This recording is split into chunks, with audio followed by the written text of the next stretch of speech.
I feel like the 49ers, their issues, the disappointment I feel about the 49ers is micro to this year. I have optimism about them moving forward.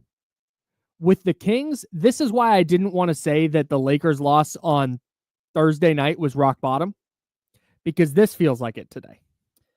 Yeah, I mean, we're on the razor's edge. Like, something bad's going to happen. Like, that's what it feels like. That's what I'm hearing. Like, there's enough here that you're like, okay, like, you do not have a team walk into a game that is so meaningful. You're trying to snap a 3-game losing streak. You're trying to get right on home at home. You have an entire packed house full of people. Yep. Everyone paid extra premium dollars to be there for a Sunday afternoon game the week of Christmas. Like, probably some people's Christmas present. Well, yes. And Kyle, you know what you can't do? You can't check out in the second half. You can't go into the halftime tied at 52 and then flat out check out and play like a bunch of losers. That's what they played like last night. There's no other, like, I watched a team quit last night, and maybe they quit on their coach, maybe they quit on each other, but you know who they really quit on? They quit on the 17,852 fans or whatever it is that showed up to the building. Yep. Because everybody saw it. Yep. You know, it's like when you're watching your kid play a sport and you're like, hey, you're not running fast enough.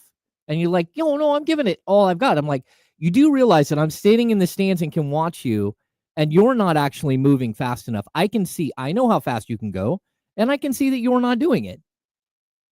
That's what it was like. It was such a disappointment to watch a team walk in and flat out quit on everybody. That's it. Like, you miss shots, whatever. Like, whatever happens, that's fine. But to lose a game by that much, that's just like, click, we're out, we're done. And it's not like, and I don't want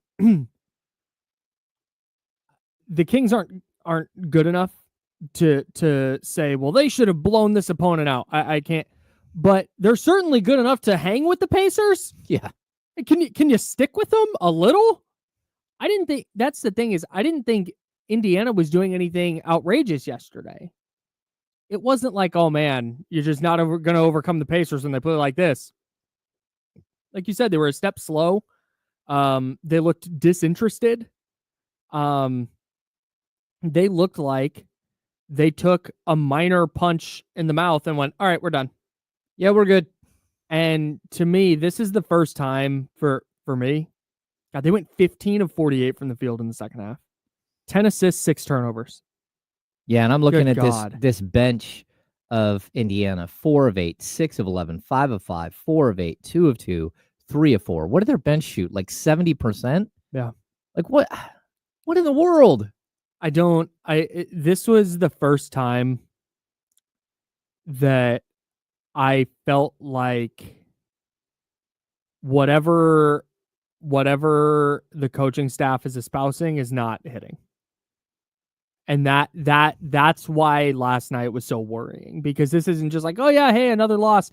It felt deeper than that. It felt bigger than that. Yeah. And I have a really hard time getting past that feeling of, oh, I've watched this before with the Kings, or at least with some of the players from this group. Like, you've watched it, like I know I have. I know that I've seen this play out countless times. Again, Mike Brown is a 9th head coach I've covered in 15 years. That's a ridiculous number. He was the 9th head coach I covered through 12 years. Like, it's crazy. That is outrageous. How many head coaches that they go through, and you always get to this point. Like, I remember with Luke Walton, they kept saying again and again, no, we don't want anyone getting let go. We like Luke. We don't want him going anywhere. Okay, then why did you just get like stomped by 38 points or whatever it was? Yeah. Like, there's one thing to say it. It's another thing to actually show it. Yes. And what we saw last night was a team that had no fight. Like, that isn't even a physical team. And they just punched you in the face and kept punching you. It was like, that's not a heavyweight fight right there. Nope. That's a bantamweight fight. And you just couldn't get off the mat. Yep. Just absolutely stunning to watch a team just disappear, go away, and It's tough. It's tough. I cannot get over the fact that we time and time again talk about energy, talk about intensity, and Keon Ellis gets 4 minutes and 51 seconds of garbage time alongside Jordan McLaughlin, Colby Jones, Isaac Jones, and Orlando Robinson. Yeah. I get there might be mistakes and execution problems and this and that, but it's sure as hell better than 18 minutes of Doug McDermott. You have Doug McDermott out there to go 1 of 4 from 3 and get dogged on defense. Yeah, Mike. That doesn't make any sense to me. Okay, so I get the focusing on the micro, come on, man. I'm zooming in now. Why is Keon Ellis not playing in this game? I totally get it. And I'm not going to defend that decision like that, whatever. Mike made a decision to go with a veteran player. He went with 3 veteran players off the bench on the second night of a back-to-back. And, 2 of those players had barely played at all, and Trey Lyles and Doug McDermott. I don't understand that. And the other thing I don't understand is when Doug McDermott walked out on the court and didn't hit his first 2 shots, or 2 out of 3, or 2 out of 5, that's when, Mike typically just pulls the rug and says, hey, we're done. Yep. We're not doing this anymore. Yeah. And he didn't. And he didn't go to Keon. And I was as surprised as anyone. The way that the Pacers play isn't a bunch of one-on-one offensive. They're moving the ball really well. Everyone is passing the ball. It's popping all over the place. Tyrese Halliburton throwing lollipop passes to the corner, all that stuff. So it doesn't usually lend itself to hey, I need a great individual defender to stop this guy, except for, little dude, McConnell. TJ McConnell? Yeah, TJ McConnell. That's the one guy that, typically roasts the Kings. I was still surprised. I was surprised that he went away from Keon and that he didn't go to Keon when things were going bad. At the same time, you need offensive players. You need guys who are a threat. I get that, but it wasn't working, and you should have gone away from it. Yeah, and I don't, and that's where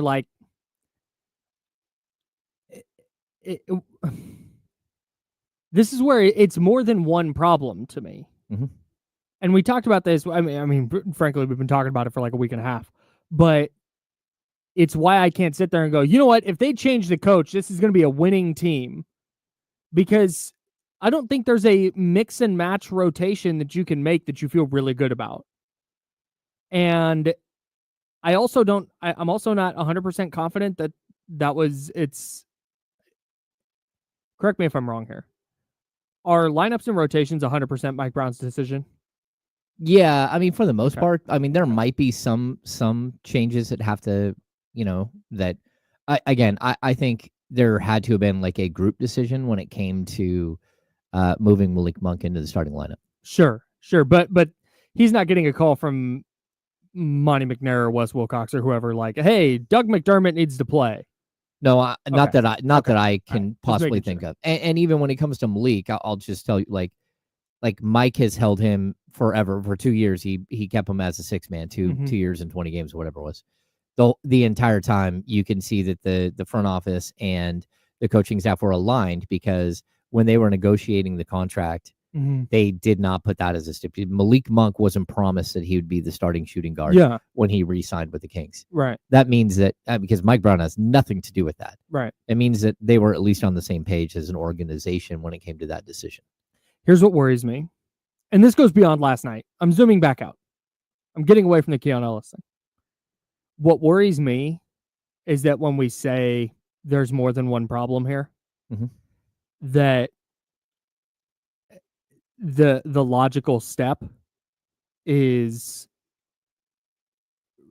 tear it down.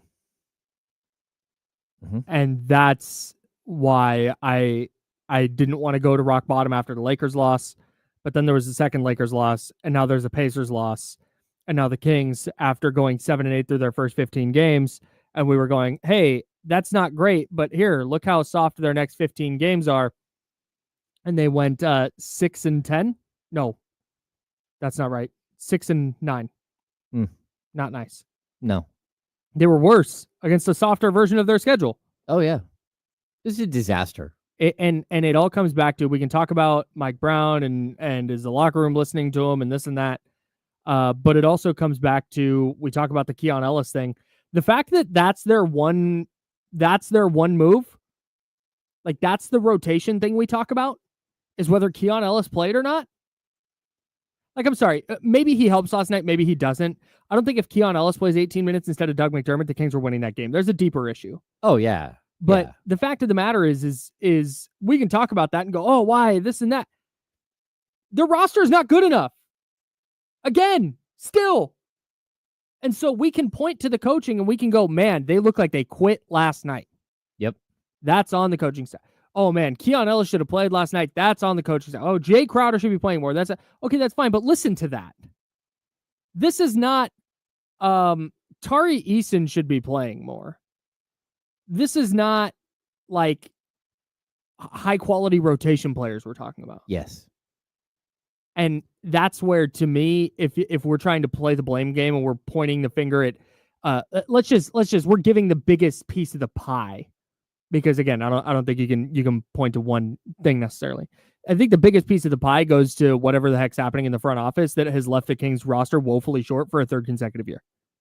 Well, I totally agree. And I'll just point out, like, look, Keon Ellis played the night before. He played 14 minutes the day before. He gave you 5 points. Mm-hmm. The game before that, the other game against the Lakers, played 21 minutes. He gave you 5 points. Yeah. Like, the idea, if you're going to get into a shootout with a very, very good offensive team in the Pacers, sure. The idea I think that Mike was relying on was that he was going to have scorers, that he needed as many scorers on deck as possible. Mm-hmm. Now, again, that's his own deal. Like, we asked Mike about, it was asked during the post-game scrum about why not Keon, like, about the decision. And he just said, look, I chose to go with these two guys these three guys, and I was going to, like, there was not minutes for someone else. And then, specifically Isaac and Keon. And you can say, but, you got to play those guys. It's like, okay, yeah, but you've also lost 4 in a row. Yeah, right. And that's the thing, is he's trying. He's trying something different. Yeah, and it's like, it's to me, it's akin to, he goes into a Formula One race with like a Mustang. And yeah, that Mustang on the regular road is going to be fast. Like, it's going to be fine. Yeah. It is going to get torched by Formula One cars. And by talking about Keon Ellis and Doug McDermott, to me, we're talking about like, oh man, he took turn 6 too wide. Yeah. Like, okay, they were going to get smoked anyway. Like, there's just, they don't have the horsepower. And so I respect that. Yeah. Hey, you know what? Going to try this. It's a different team, so we're going to try a different rotation, and we're going to adjust our game plan based on the team. That's good. That's what an NBA coach should do, because I think NBA coaches who fall into a rotation and say this is the rotation no matter what, unless they're the Boston Celtics, I think that's doing it wrong.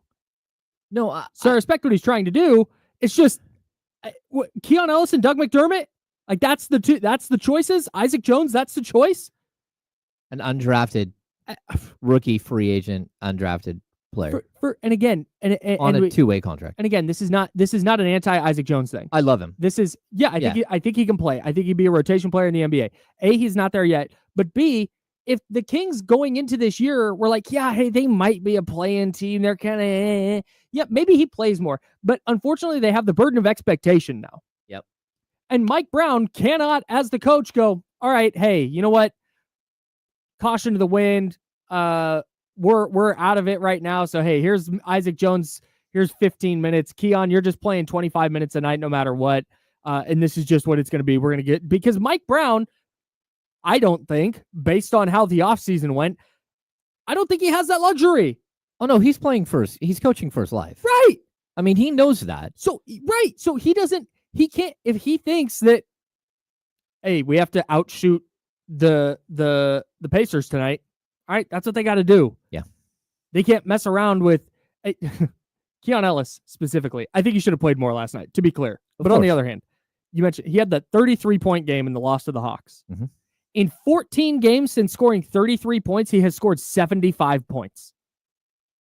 Yeah, that's not great. He's had 1 game in double figures in the last 8. I mean, I get the idea. I do. And I don't even know if that's, but I'd also point out this, like we have like all kinds of things that people throw in the chat all the time.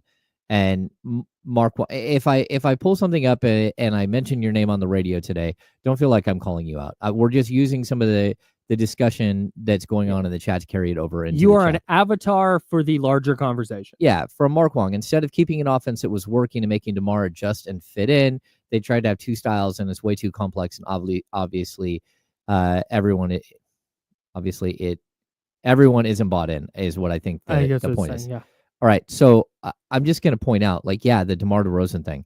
DeMar DeRozan, in the 4-game losing streak, 17 points on 7 of 18, 10 points on 4 of 13, 12 points on 4 of 10. Last night, DeMar DeRozan, NBA future Hall of Famer, 35-year-old, like offensive juggernaut, scored 2 points on 1 of 7. Jesus.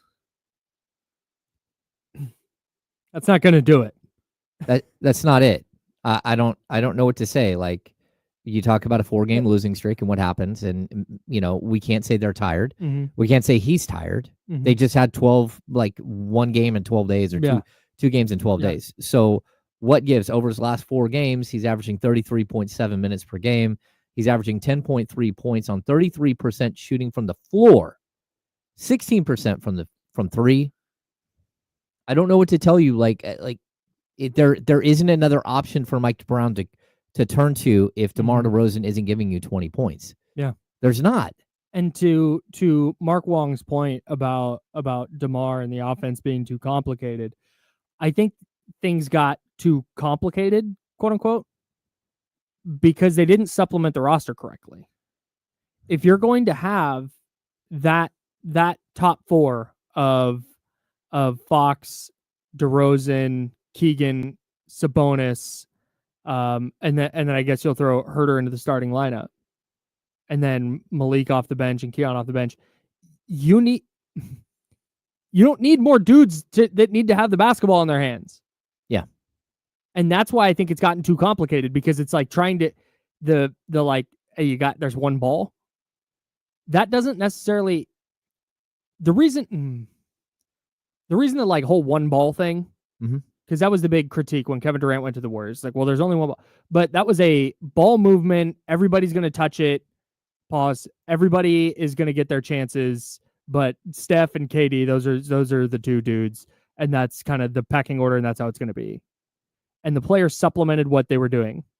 With the Kings, it was like, yeah, hey, let's just throw more buckets at the problem. Mm-hmm. And I don't think there was a consideration for, okay, here's how DeMar fits. But then what does that domino effect? What he's going to strengthen this, but this is going to get weaker. So how do we supplement that? It's just everything last year boiled down to the problems with their roster, the lack of length, the lack of athleticism on the wings. Like, that has been their problem. It was a problem in the playoffs 2 years ago. It was a problem all season last year. And now it's a problem again this year. Yep. And he threw DeMar DeRozan at the problem. Like, great. There's 22 points a night. That doesn't do anything for me to solve the real issue. So I would agree. Like, it's gotten a little overcomplicated, I think, offensively, where they've gotten away from like Domas has been scoring more, but I think they're leaving meat on the bone with him as a playmaker. Oh yeah. And sure. He's down 2 assists a game. Yeah, dude. Like, that's your dude. That's the focal point of your offense. Okay, so a couple of things. I remember in De'Aaron Fox's rookie season, Dwayne Tickner, one of Dave Yeager's assistants. Mm-hmm. He told me, he's like, I pulled De'Aaron Fox aside because he had 7 turnovers, and I had an iPad out. Mm-hmm. And he goes, hey, I want to walk you through the 7 turnovers. He goes, well, what do you want to know? And Dwayne's like, well, let's just go through the video. He's like, no, I don't need to go through the video. Yeah, I can tell you each one. I can tell you each turnover and what I did wrong. Mm-hmm. And so he did. He started listing one turnover after another and telling him what he did wrong on each of those plays. Mm-hmm. This is not a low basketball IQ team. I don't care how many times people want to say that on the internet, throw it out there. Come on. Mm-hmm. This is not a... Domantas Sabonis is one of the highest basketball IQ players in the league. Yeah. DeMar DeRozan is a 16-year NBA veteran. Mm-hmm. Like, Malik Monk is one of the best pick and roll dudes in the league. You know what it takes to be a great pick and roll dude? A very, very sharp mind. Mm-hmm. That's what it takes. It takes that and some guts. That's what this is, a very high IQ basketball team. You look at Trey Lyles versus like some of the other players that you should go get. Trey Lyles is like considered a very high IQ basketball player. Kevin Huerter, the way he knows how to play the game. Every single one of these guys knows how to play the game. The IQ is not the problem. Sure. It's the lack of length and athleticism to compete on a nightly basis with what everybody else in the league has. And you can say, hey, I got too complex. It got too complex for a 16-year NBA veteran who's going in the Hall of Fame, for a 3-time All-Star and 3-time All-NBA player, and Domantas Sabonis. De'Aaron Fox, it got too complicated for De'Aaron Fox. It didn't get too complicated. The word that's coming up here in the chat, and I've seen it now from EG. I see it here from Aldrin J, and it might have come up before, but I'm not going to scroll up to find it. Is soft. And I know that that's like one of the worst things you can call an athlete. I don't think they're soft individually. Like Domantas Sabonis goes out there and gets his ass whooped every game. Domantas Sabonis said it in the locker room the other night. We were soft tonight. And it's not just that night. No. It is a game in, game out issue. And to me, I don't know, because I'm not there. I don't know if that's a coaching thing. I don't know if that's the mindset of the star players and everybody follows it, where it's like, there's just a general like indifference where, yeah, we're good, but like, okay, Pacers, but I always December. I always say this, like, it's one thing to go get a defensive player that isn't good enough offensively to ever step on the court. A defensive player sitting on the bench does not help you. Having Jay Crowder, who is the last thing in his career he'll be called is soft. I mean, that's a dude who you don't want to mess with, right? But if he doesn't play, then it doesn't matter. And so the question is should you just put Jay Crowder out there so you aren't soft as a team? One guy's going to change the complexity? No, the answer is that you have to find someone, unfortunately, at this point in his career, that's just better than Jay Crowder to do that. They can actually play 25 to 30 minutes a night and bring that mentality to the court the whole time. And this isn't, like, again, an indictment on Jay Crowder. Jay Crowder was out of the league until the Kings signed him like 15 games into the season. Which is I think, again, we're giving slices of blame pie here. And that's why this goes back to the front office for me. Because if you want to instill a mindset via a player, a veteran, have Jay Crowder in camp. Have Jay Crowder from day one. Allow him to establish a voice. He talked about it like, yeah, I just showed up and I started playing, and so I'm still trying to get a feel for finding my way here. When he was there for a couple of days earlier, Isaac Jones and him exchanged numbers, and Isaac Jones was texting him the whole time while he wasn't even on the team. Yeah, not to say that because you said it, like, Jay Crowder is not he's not the solution, right? But when you talk about like these little mistakes, because I don't think it's one big thing. They didn't make one big miss and it's like, wow, that's the reason. It's a lot of little things that have just kind of piled up that have got them here, and it's little things like that. Like, we talk about mindset, we talk about energy, we talk about leadership. It's like, man, a guy like Jay Crowder in the locker room for all of camp and through the start of the season probably would have helped. Yeah, maybe a little bit. Again, the record's probably not dramatically different, but maybe they dig deep and win a couple of games that they smoked. Yep. And I'm going to bring this up too, Rustdog. Domas is playing injured. Just so people know, like, first of all, the back is a huge issue. He came off the court against the Lakers the first time, was grabbing at his low back in the second quarter. They came over, they worked on him, and he continued playing. Then in the second Lakers game on Saturday, he rolled his ankle and has an ankle sprain. No one on the team thought he would play, especially with an early game the next day. He showed up Sunday morning and said, "What are you guys talking about? I'm going." And they're like, this is one of the toughest guys in the league. And the standard he sets for playing through injury is spectacular. Like, he played with a broken bone in his thumb that he broke in December and played all the way through the playoffs. Didn't miss a game. Like, this dude is an absolute warrior. He is playing hurt. That's not what we're talking about. Like, Domantas Sabonis is not a soft player at all. No, this is a team-wide mindset. Yeah, it's a team-wide mindset. Exactly. I have a question about DeMar DeRozan. Yeah. That we will get to coming up. Major League Baseball lost a legend. We'll discuss that. We got to get into the 49ers lost yesterday, but somehow won at the same time. And the Raiders won yesterday and somehow lost at the same time. Mm-hmm. We'll get into all of that. There's plenty more Kings. Plus, we're going to do some fun holiday stuff toward the end of the program. I promise. We're going to try and have some fun today. It's not going to be all doom and gloom. He's James. I'm Kyle. We're the Insiders. We're sponsored by Jiffy Lube, and we're rocking with you until noon right here on ESPN 1320 at Sacramento Sports Leader. Clear.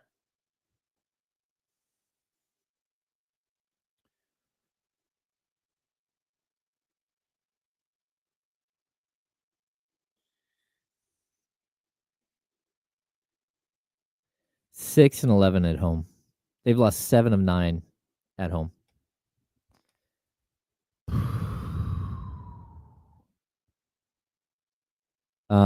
You tried this. That's why they signed Jay Crowder, because they had to try something.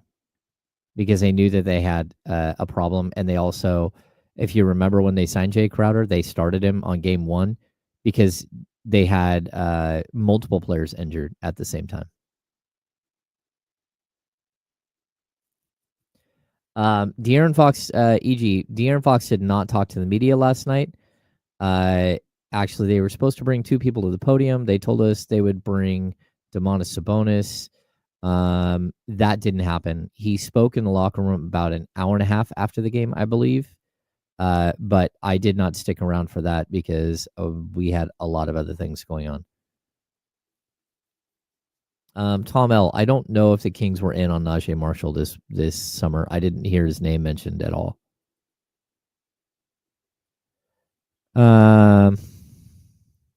Michigan. Like I'm not going to go down that path. Like, it doesn't matter one way or another. Like, you needed a better fit at that position. And I think HB had kind of played his last, he played it out here. This was, I need to, let's pause and save this. Okay. I know this is, Spencer, I know it's meant in jest, but the beam does have something to do with this, just so people know. I'm sorry, what?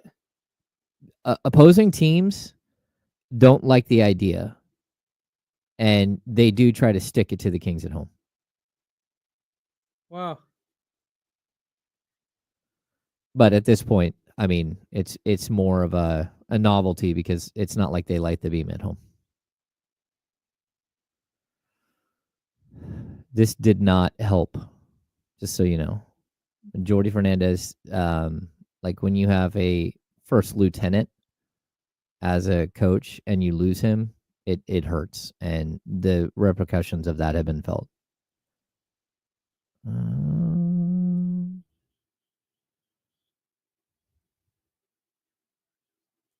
Yeah, wait until after the holidays, Soren, where you can get you're going to be able to get those things for $29, maybe less.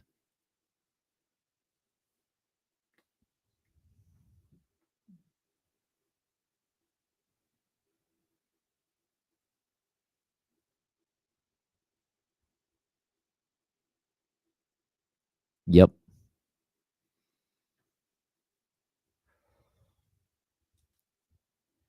You're going to miss him when he's gone.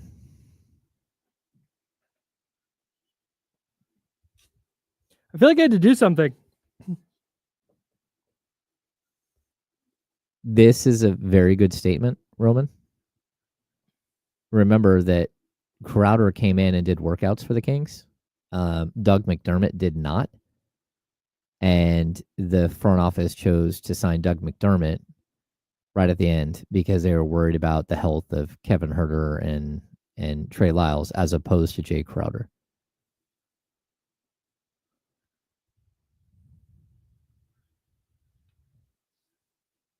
Ooh. Tank Dell tore his ACL and dislocated his knee. Yeah, I was worried because they were keeping him. I was worried that he damaged the artery. Yeah. And hopefully that's not the case. Brutal. Yeah, because then it becomes like an emergency surgery to try to save the leg. That happened to a hurdler at UC Davis years ago. Hit the hurdle, and by the end of the day, had lost his lower leg.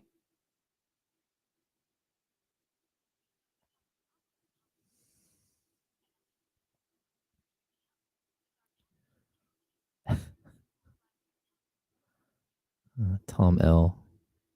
This has nothing to do with anything that's happening now at all.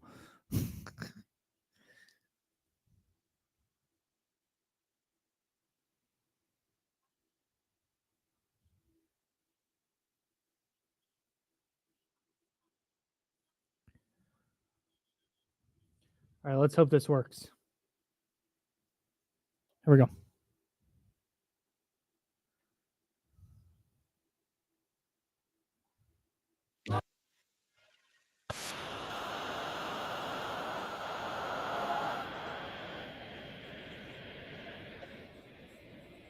Hell yeah.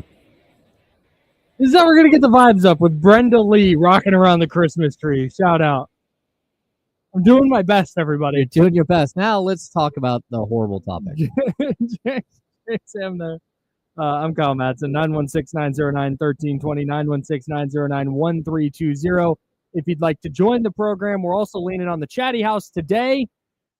Again, this is a lot like Friday's show where whatever, we listen today and we don't judge.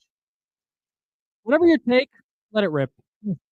Even if you're like, yeah, I'm not sure, I'm still workshopping, let it fly. I don't think there's anything that should be off the table right now. I don't think I would trade. What did we have the other day? De'Aaron Fox for Zach LaVine. I'm not there. Oh no! But anything other than that? Come on now. We talked about this a little bit at the break at youtube.com/ESPN1320. Shout out to our guy Michigan Wolverines for bringing it up. I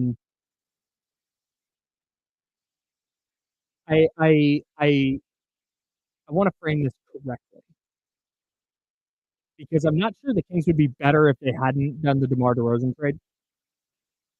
Like if they had just held on to Harrison Barnes, and I don't think they'd necessarily be better. But I kind of wonder if the Harrison Barnes trade could have been used differently. Well, no, of course, that's always going to be the question. Like if there was some other player that was just different. Like, yeah, even if it's like a worse player production-wise. Yeah, well, I mean, a worse player production-wise, but a better fit. Yeah. Yeah, that would make sense. Mm-hmm. I mean, because what you did is when you decided to sign DeMar DeRozan, who's a guaranteed starter the moment you sign him, mm-hmm. The thing it did, like, instantly, is it locked you in as undersized. Yes. There's no way around it. Mm-hmm. So unless DeMar DeRozan's coming off the bench, mm-hmm. and you find somebody else who's 6'8", 6'9", 6'10", you're undersized no matter what.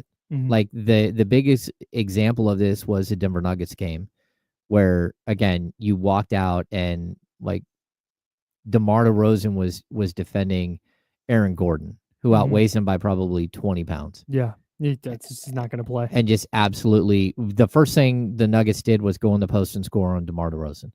Like within a minute, Mike Brown had already called a timeout. And then the other option at the other wing, because you had an injury problem to mm-hmm. Keegan Murray, was you started Doug McDermott at 6'6", yeah, against a 6'10" Michael Porter Jr., and he absolutely dwarfed him. Like watching their starting lineup, watching the team's lineup for the tip, it was like, what in the world? Yeah, like, they're small. That's the problem, and not only that, but you took your most versatile defender in Keegan Murray. Yep. And you limited him to playing power forwards because you don't have anyone else on the floor that can do it. Yeah. That's it. So now, as opposed to Keegan being able to move around and defend different people, mm-hmm. you can't do it because you have no positional versatility in the starting lineup at all. Exactly. You can be undersized if you've just got a bunch of dogs on defense. Yeah. You can be undersized if, you know what, undersized, but We have two different guys who can effectively just, put a body on a center, and they can defend three other positions, and you can switch, and you can get out and run, and you can move the ball offensively. That's when he can be undersized. Mm-hmm.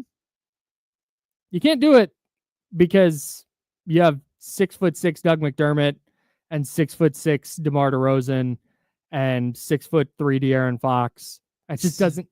Your starting lineup is 6'3", 6'3", 6'6", 6'8", 6'10". Oof. And you run up against, again, a Denver Nuggets team that starts at 7'1" and goes to 6'10" and 6'7", 6'8" in Aaron Gordon. Like, you're undersized. It doesn't matter what you're trying to do. You have no opportunity to match with physically what the opponent. And so sometimes it works. Sometimes you can get out and run. Sometimes you can disguise things. I know Mike Brown went with a bunch of small ball lineups yesterday. Mm-hmm. I was here for it. I was here for the lineup with Trey Lyles and Kevin Huerter, Doug McDermott, De'Aaron Fox, and Keegan Murray. Mm-hmm. I thought, hey, that's inventive. At least I'm here with De'Aaron Fox and four shooters, except for the four shooters can't shoot right now. Yeah. That's the problem. Like, when the four shooters that you're running out there who are literally career great shooters, all of them are 36, 38% career shooters. Mm-hmm. When all of them are below their career averages, that's a problem. Mm-hmm. But I understood the idea of it. Get Fox downhill, get him to the paint, kick out to shooters, have them score. Yep. But if they don't score, you're not getting a single rebound. Yep. Because you're undersized. Yep. That's it. Like, you're toast. So if the offense isn't working, if they're not scoring, it doesn't matter what they're doing defensively. Like, the best way to stop a team and slow them down defensively, like if you're on the defensive end, is to make a basket so they're pulling the ball out of the basket and going and inbounding the ball while you're getting back on defense. Mm-hmm. That's how you disguise it. But yeah, tough.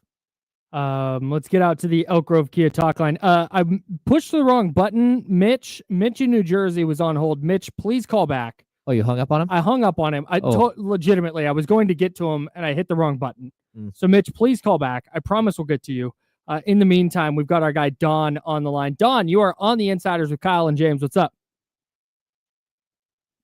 Hey, Don. Me? Yes. I'm not Don. I think you kind of messed up. I'm Stuart. Oh, sorry about that, Stuart. Our call screener got it wrong.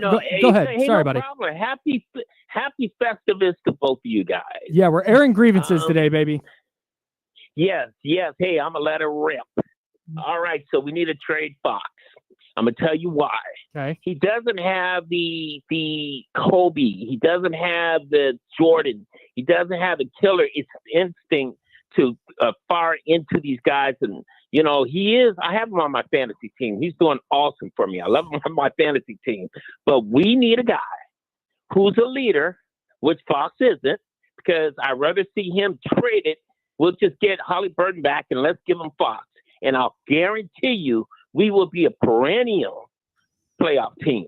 Fox is not a leader. You guys, I know you guys are like, oh, he can score, but I do not see him has that fire. He doesn't have the LeBron. He doesn't have the Larry Bird. I mean, we're talking about greatest. He's up there, but he doesn't have that leadership. And I think that's the reason why we got Sabonis. Sabonis is a great shooter, great player, but he doesn't have that quality. And that's what we need is a real captain. We get that captain, we're good. The team is good, but we need a leader. Thanks. Hey, happy festival. I love the show. Thanks, Stuart. Appreciate you, man. Happy Festivus to you. We're airing grievances today. Okay, look. I want to take Stuart's call in two parts because I don't disagree with his De'Aaron Fox take on the mindset. And again, this is not a bad thing. There's a lot of players who are very, very good and don't have that je ne sais quoi. That just he's not a psychopath. It's that certain something. Like, it's okay, and it's not to drag him. It just if that's the case, then you need somebody else. I think who is. I think Anthony Edwards is like that. I think Anthony Edwards is a lunatic when it comes to trying to win.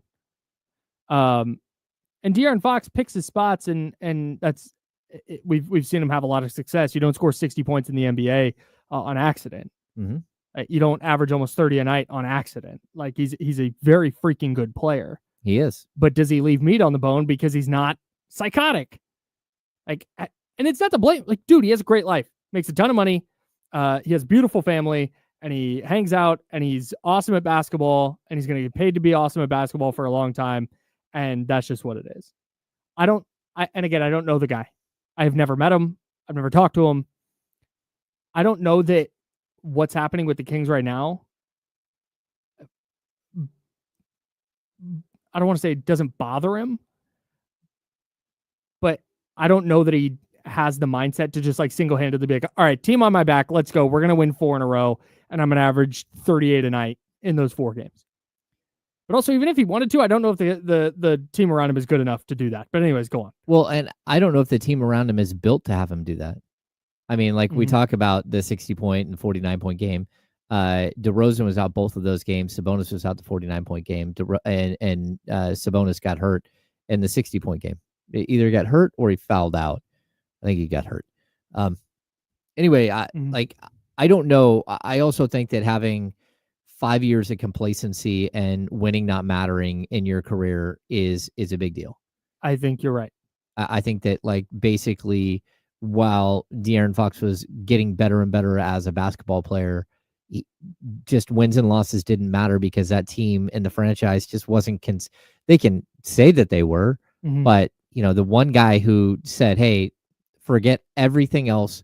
We're just going to do something tailored to our team and try to win games for the sake of winning games," is Dave Yeager, and he got fired at the end of the season, and it's because like they couldn't deal with all the other stuff that came along with him. But like outside of that, like this mentality of winning 30-something games is okay, or it's just going to happen to us.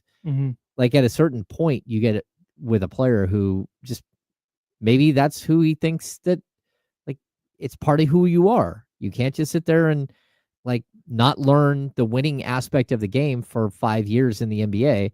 Again, he was a great player in high school, great player in college, won. He gets to the pros and it's like, hey man, it's okay if we lose 50 games a year, 50 plus.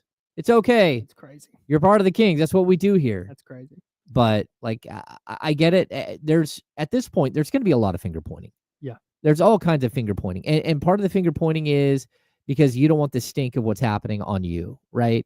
And part of the finger pointing is you want to save your job. And the first thing to do is to push a coach under the bus because heaven forbid you didn't build a team that could win.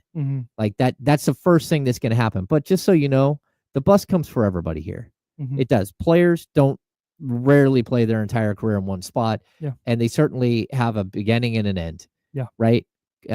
Coaches who get fired, they go on to coach somewhere else, you know, but just so you know, what happens after a coach gets fired is not usually like a light switch goes off and all of a sudden they win a bunch of games and you're in the playoffs and everything's great.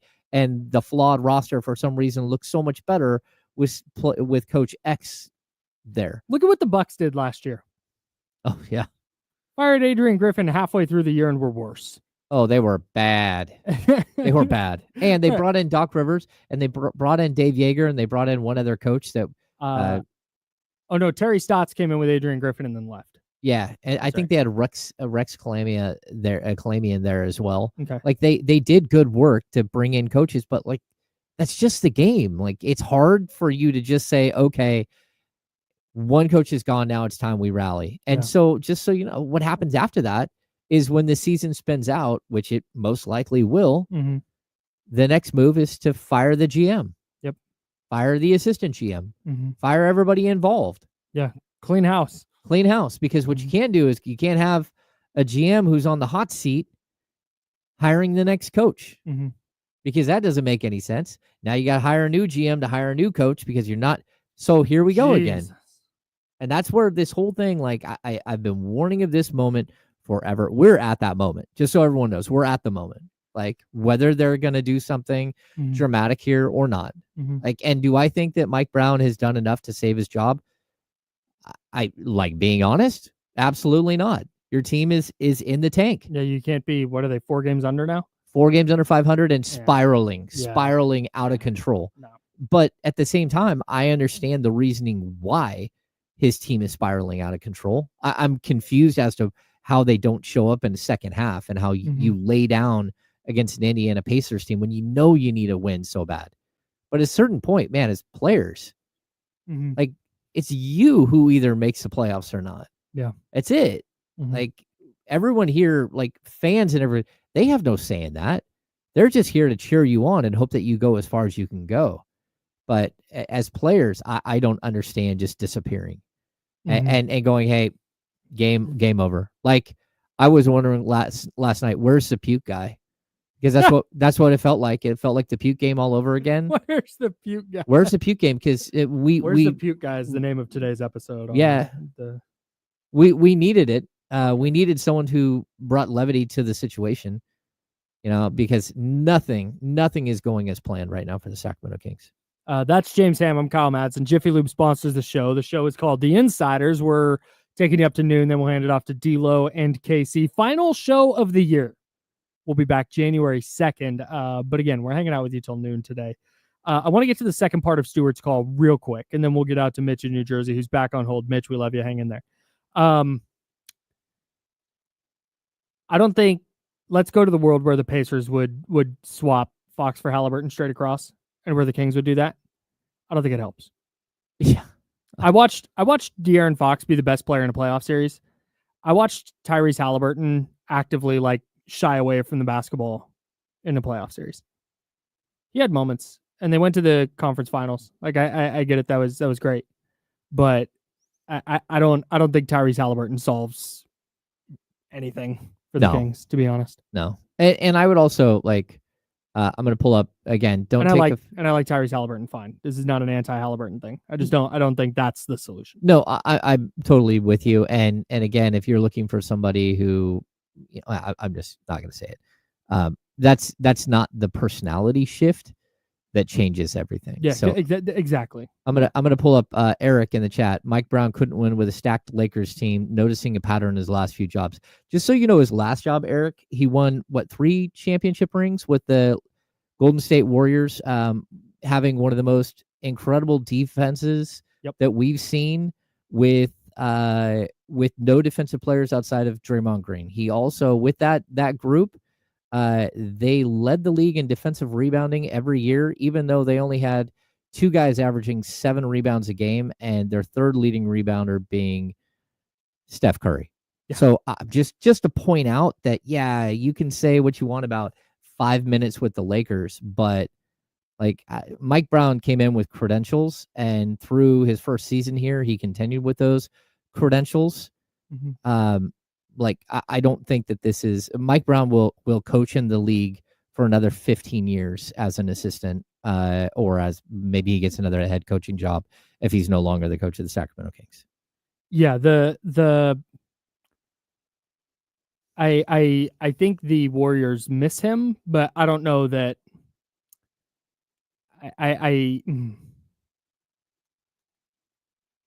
I think the delta between being an assistant coach in the NBA and being a head coach in the NBA is dramatic enough.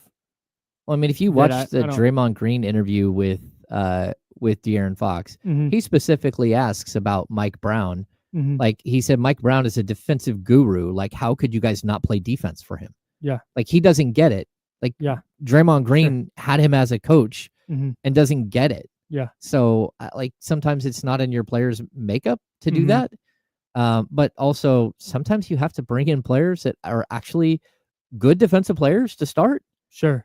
And hope that you can work to get those good defensive players to great defensive players and work through that. I don't know. There's a lot more to this. Let's get out to the Elk Grove Kia talk line, 916-909-1320, 916-909-1320. Mitch is in New Jersey. Mitch, happy holidays to you. How we doing? Good. How you guys doing? Happy holidays. Happy New Year to you and your families. Yeah, same to you, buddy. Thanks, Mitch. Yeah, I'm wondering if you're going to play a little Adam Sandler, Happy Hanukkah. It's up to you. I know you only have a 2-hour show. Yeah, no, salute. Yeah. it seems like our team is too small. We really could have done. Lamar's a good player, maybe a Hall of Famer, but we should have gone for size in terms of like Collins or the other fellow from Utah. Mhm. We could have replaced DeMar DeRozan with another Hall of Famer, Russell Westbrook. I know he's a little bit wild, but he's a Hall of Famer, and they're about the same age, so you could have replaced them. It's like we had too many small forwards, like the 49ers had too many quarterbacks at one time. And we hopefully they don't follow the same way like the 49ers season is going. Hopefully it turns around soon. No doubt. Thanks, Mitch. Appreciate you. Seems like the Kings and 49ers are headed to the same place. They are, but they're just heading there in two totally different ways. Yeah, I agree. Yeah. We should probably cover the one other thing that we don't want to talk about today so we can cleanse our palate for the second hour and kind of move forward. Yeah. Bad news in the baseball world over the weekend. Yeah.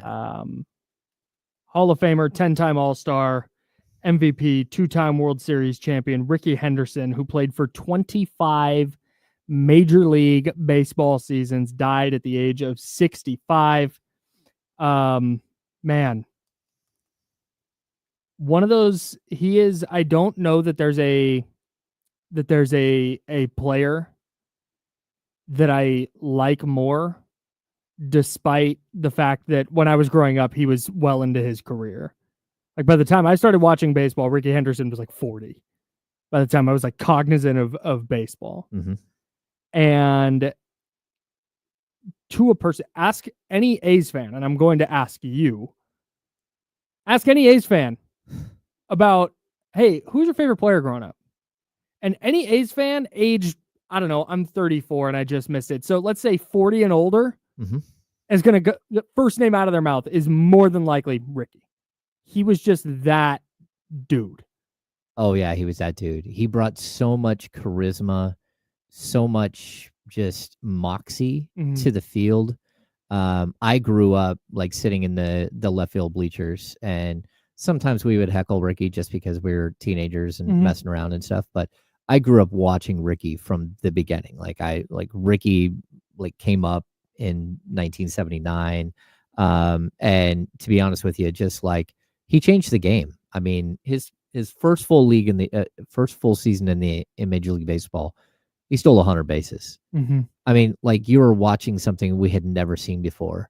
And it took a while, but then he started hitting home runs. And I remember when they traded Rickey Henderson the first time, and I, as a young kid, cried when they traded him. I remember when they brought Rickey back, and this happened so many times, but being part of that great run with, Carney Lansford and Dave Stewart and Jose Canseco and Mark McGuire and Dave Henderson, like that run, just like they were the most complete team you've ever seen. And Rickey Henderson, the greatest leadoff hitter of all time.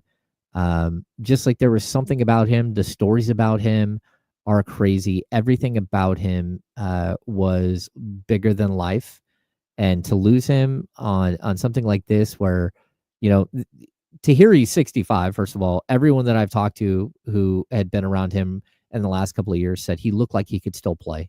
And so to lose somebody that was that healthy and that in that good a shape at 65 years old is just absolutely horrific. And just like lots of love going out to his family and the baseball community is as a whole. The A's fans have lost so much this year. Yeah. And that's what it really strikes a chord, like to lose the A's themselves, but then to lose like the embodiment of what it was to be an A over the last 5 decades in Rickey Henderson. It just from Oakland. And the field at the Coliseum was named after him. Yeah. It's just, to me, it's one of the saddest conclusions to a baseball story that you can possibly, imagine. And so I'm sad. I saw it hit really late on Friday night that there were rumors, and it was just like your heart sunk in, like, please, no, not right before Christmas. He's born on Christmas Day. Yeah. So his family, you're gearing up for all of that stuff, and just absolutely horrible. Again, R.I.P. Rickey. Rickey Henderson at age 40 played for the Mets. He played 121 games and batted .315 with a .423 on base percentage and stole 37 bases. As a 40-year-old.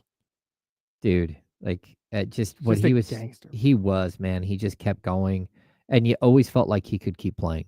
Every time you saw him, it's like he looks the same. Yeah. He just looks the same the whole time. I know they said something like Rickey Henderson had he was the all-time leader in walks until Barry Bonds came along. And Rickey Henderson was the last person you ever wanted to walk because when you walked him, he was going to be standing on third base like 2 minutes later. And everybody in the world wanted to walk Barry Bonds because he was going to hit a home run. So for him to take all of those years to finally pass him, it's just crazy. Yep. Rest in peace to the greatest of all time. We'll be back in a second. He's James. I'm Kyle. We're the Insider, sponsored by Jiffy Lube. It's ESPN 1320, Sacramento Sports Center.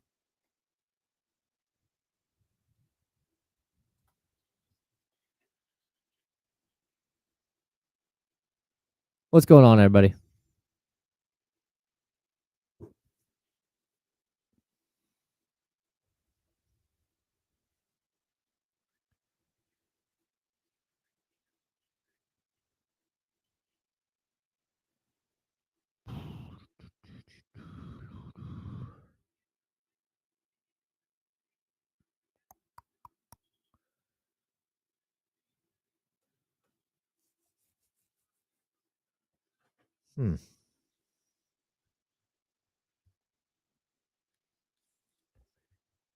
Facts.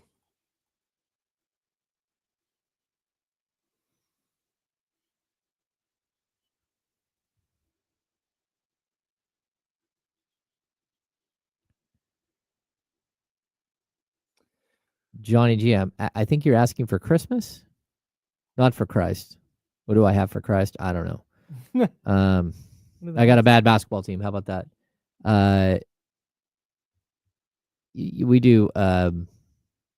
Well, we'll do chicken enchiladas on Christmas Eve, and then Christmas Day, I do a giant prime rib.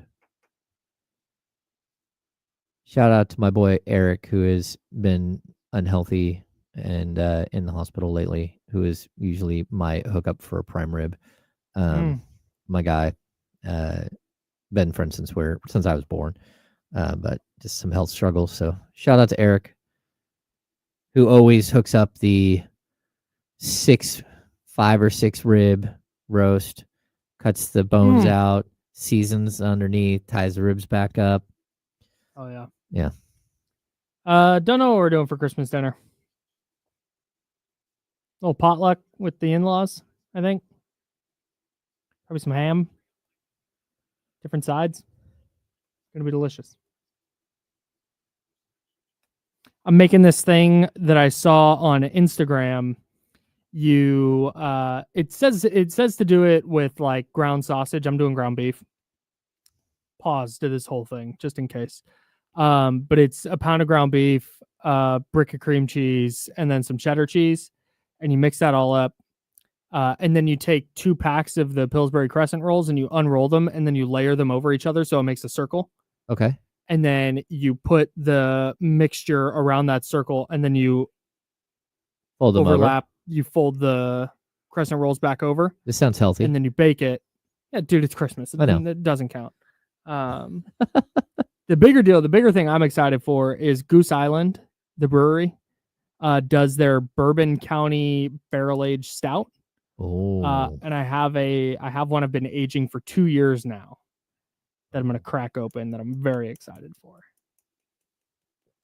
I have a cab from Cornerstone that I've been holding on to for like 4 or 5 years. I might crack that for so you go with dinner. Soren gets it.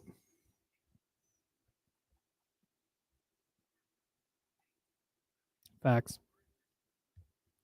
I bought like 4 of them a couple years back, and I've just been letting them sit. Well, I've had one like every year. So I had one the year it came out, and then I had one the next year. Steven Castaneda.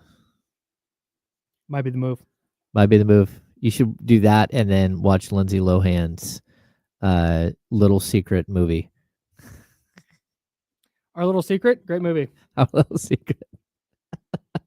Great film. Except for the scene where they talk about weed. They're gummies. Those gummies were laced with THC. Laced. Who says that? She conservatively had 100 milligrams of THC and was just like, what? I didn't know I was high. BS, Lindsay Lohan. Well, it's possible. You know, she's got a high tolerance from her youth. Her ute. Oh. Oh, yeah. What's up, Drew? Oh, yeah. Love that. You're going back to Disneyland, Bryce? Nice. Oh, hey. Here we go.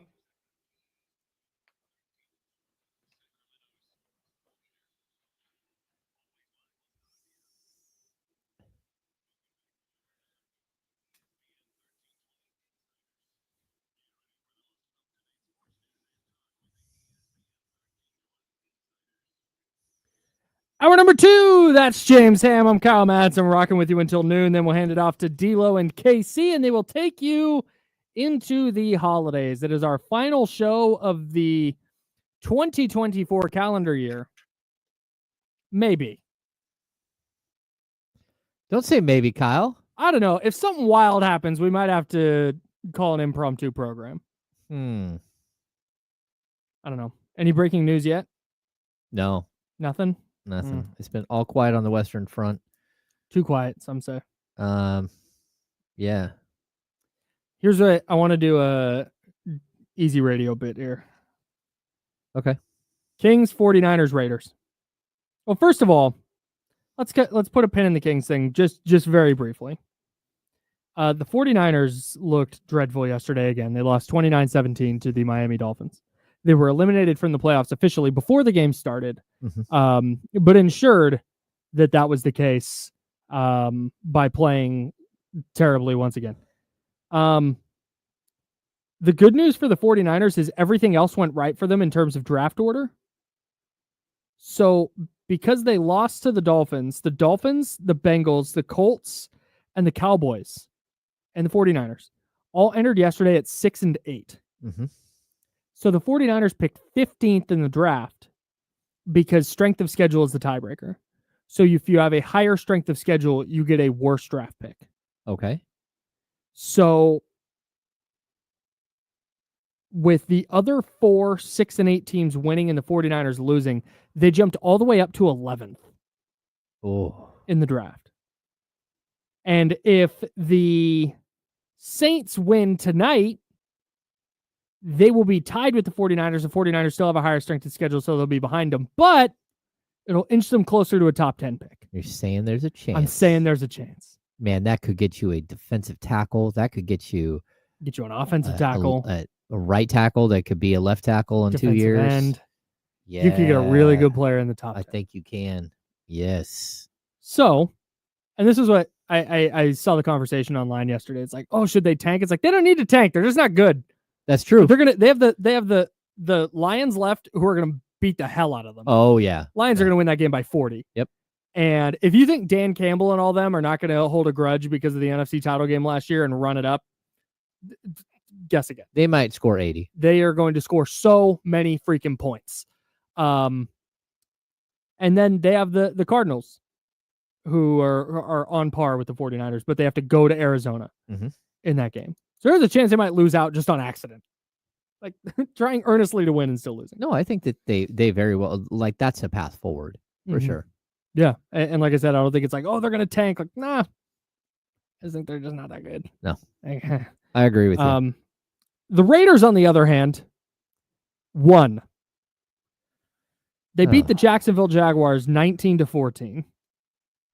That game also killed the Swift, Kirk, and the Dickers, but we'll save the fantasy football talk for later. I think all of the games killed us. Yes. We had a bad week. So the Raiders entered the day with the number 1 overall pick. They lose last night. They had lost. They would have maintained the lead for the number 1 overall pick, tied with the Giants, the New York Football Giants, who got freaking mollywopped yesterday. And who are clearly looking Holy for smokes. a starting quarterback. And maybe a coach and maybe a GM. Oh yeah. But first, all of those things matter. But for the Raiders, the fact that they are looking for a quarterback with the first pick, that matters. So the Raiders, with their loss, dropped all the way down, according to Tankathon. And Tankathon does the draft order based on projected strength of schedule. That's how they do tiebreakers. So it's strength of schedule for the entire year, not just the opponents they've played. Okay. So if you see discrepancies in the order, that's what it is. It's people using different strength of schedule. Yep. Some people use it through week 16. Some people use it through the whole year. Some people use it through the whole year, but like with projected scores. Okay. It's weird. But anyways, the Raiders currently hold on to the number 6 overall pick. And when you talk about needing a quarterback, the New York Giants picking first, they need one. But then you've got New England. They don't. Mm-mm. Jacksonville does not. But then Tennessee and Cleveland probably both taking quarterbacks. Oh, yeah. So if the Raiders want to get up into that top 3 and get a quarterback, they're probably going to have to go some to do it. Because you're probably going to see Tennessee and Cleveland also trying to move up. Yep. Yikes, man. So a win is a loss in a big way. Because I'm not even... last year, you and I disagreed on this last year. Last year, you were on board with lose out. Just lose, baby. I was on board with, you know what? Establish that culture. If Antonio Pierce is winning and you're doing all the right stuff and you feel good going, okay, yeah, no, you know what? That's fine. But this year, every loss is damaging to me. Like, you're not establishing culture. You're just winning on accident. No, I get you. And I would say the one good thing about last season is that for how bad it turned out, they got Brock Bowers. And Brock Bowers is a flat-out baller. So and they were able to get a superstar tight end. I mean, the dude's over 1,000 yards as a rookie. And that's with some of the worst quarterback play we've seen, whether it's Gardner Minshew, Aiden O'Connell, whatever. They're just not good at all. Wasn't there someone else who started a game for them? Desmond Ridder.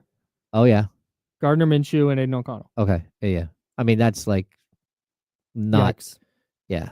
That's a bad omen. That's not good when you've got those guys starting. Wizzo Max says Brock Bowers is our new Zach Miller. Well, first of all, Brock Bowers is way better than Zach Miller. And when you look at projecting what the Raiders look like in the future, that's a really good place to start. Max Crosby is one of the 4 or 5 best defensive ends in the sport. One of the most disruptive defensive players in the sport. And Brock Bowers is about to set the rookie receiving record. Like, okay, you got 2 players. It's a good start. Yeah, now let's start. Well, I mean, yeah, you need to fill out, but that's a good like foundation. Like, you feel really good about Brock Bowers moving forward. Like, I wasn't being sarcastic this time. I wasn't. They got a long ways to go though, and moving down in the draft is not going to help. What I hate to see is that maybe they're looking across and saying, "Oh, that Mac Jones kid, he seems pretty good. Maybe we should chase him in the offseason." I don't think anyone's saying that. I can't believe he plays with fire. Look, I'm so sorry, everyone, because if James and I had won our company fantasy league, we were gonna buy drinks. Oh yeah, and I got to tell you, we just leaned too hard on Mac Jones and the Jacksonville Jaguars, and that's on us. Yeah, just a little, but you know, Brian Thomas had a huge game. Yeah, but then the Brenton Strange instead of Hunter Henry killed us. It killed us. Like we should have picked one. Yeah. That's you know what? That's on us. You know, even like the beginning of the season, we had Brian Thomas Jr. and we had Christian Kirk, hence the name Swift, Kirk, and the Diggers. Yep. And so like we were banking on them early. I think we even on accident. We didn't take Christian Kirk on purpose. No, that's true. That's true. I ran out of time while picking. It did. That's happened. Fine. Yeah. Anyways, sorry everybody. We're not going to be buying drinks anytime soon. No. Wish we were though. Yeah. That would have been fun. I mean, we've got plenty to drink. We could just, you know. Yeah, I was going to say, if people just want to pull up, we got Woodford and various boozes all over this place. Oh, yeah, the Kraken. I think the boss has some, well, I know one boss has a bunch of bourbon and stuff in his office. Yeah. Oh, other boss has got some vodka. Yep. I don't know. Anyways. I may have only bought gifts for one boss. Just a warning. Just a warning, Kyle. Since no one's listening. I'll go give him I'll go give the other boss a hearty handshake. A hug. Oh, no. God, no. How about a hug? James is there. I'm Kyle. Jiffy Lube is omnipresent. They sponsor the program. If you're driving anywhere tomorrow or Wednesday, Yeah. get your car into Jiffy Lube today. Oh, heck yeah. Get those windshield wipers replaced. Get your headlights and brake lights checked. Battery. Got to get an oil change. tires. Make sure that's done. Get everything checked. Yeah. Yeah, this is definitely the time of the year that you need to have about as safe a car as possible. Yeah. You do not want to get stranded somewhere. Yep. All right, so we're going to do a cliche radio bit. It's a holiday season. It's a season of giving. Okay. You can give the Kings, 49ers, and the Raiders each one thing to, I don't want to say fix them, but help them as much as humanly possible. Okay. And there's no like parameters. Well, we can't do like we give you 22-year-old LeBron James. Yeah, no, it has to be a thing that currently exists. Okay, it currently exists. Okay. I guess if the easy thing is to be like, hey, we're going to give the Kings an athletic defensive wing. Okay. But I don't know who's is it just like Jason Tatum's the ideal? You could just give the Kings Jason Tatum. Oh, yeah, that would ideal. be a lot of goodness. Okay, but let's keep it realistic. Yeah. Cuz here's the thing, not to torpedo the bit, but this gets to something I saw some people asking earlier in the chat. I don't even know. We've talked a lot about like Cam Johnson and Dorian Finney-Smith. Mm-hmm. I don't even think that helps that much at this point. No, I mean, those aren't needle movers at this point. I mean, they might have been 2 weeks ago. Mm-hmm. But as of now, yeah, I don't think that helps. I mean, I would like to say, oh yeah, that's going to change everything. But like, I don't think it would. The Cam Johnson, Dorian Finney-Smith thing would have been the type of move that, hey, this is a team that's like sitting a couple of games over 500, but they can't quite like really get over the hump. And these are going to be the guys that get them there. Okay. To me, the Kings are in a rut.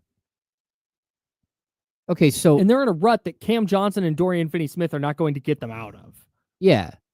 Okay, so I like to do analogies here. Like, you know, when you're doing a yard sale, right? And you're pulling all the stuff out of your garage and you're starting to get ready for the next day, the next morning, right?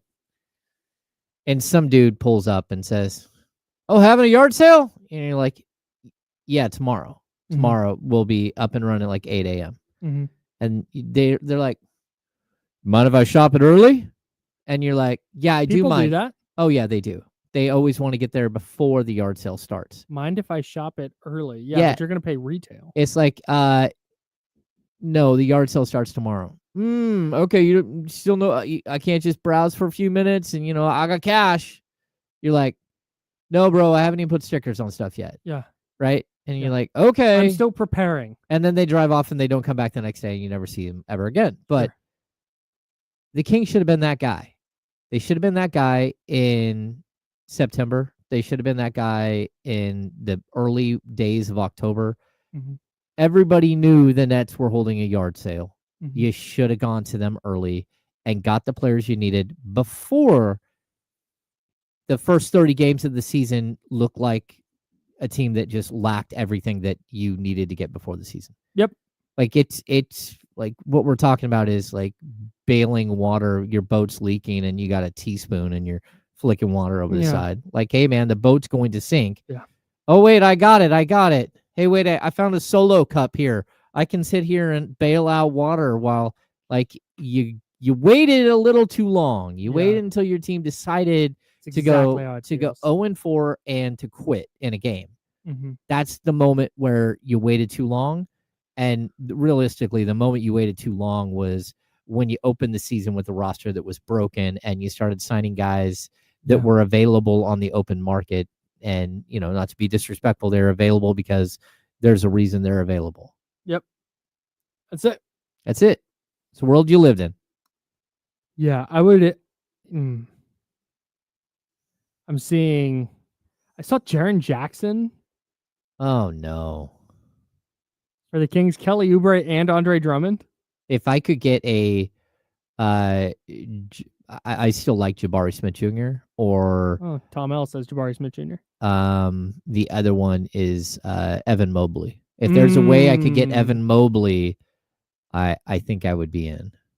Scotty Barnes. Scotty Barnes, yes, I would definitely.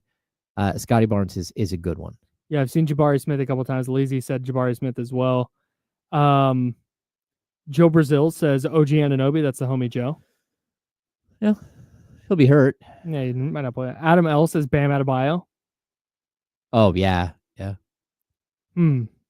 No, I mean, I think I'm trying to. Bam would fix everything. That's the thing is I think but a there's player. no way to get him. Yeah. Right. Yeah, but again, we're undoing the parameters here for a second. I do think that conversation is kind of interesting because Bam is obviously all defense type of player. Who hasn't been, he started shooting it a little bit in the Olympics, but he hasn't been shooting very well this season. But you at least have to respect him a little bit offensively. And I think he can switch a little bit defensively, where all of a sudden some of your problems stopping the ball become less problematic. And you don't have to spend so much time helping in the lane. Like the domino effect of adding a player like Bam Adebayo. Yeah.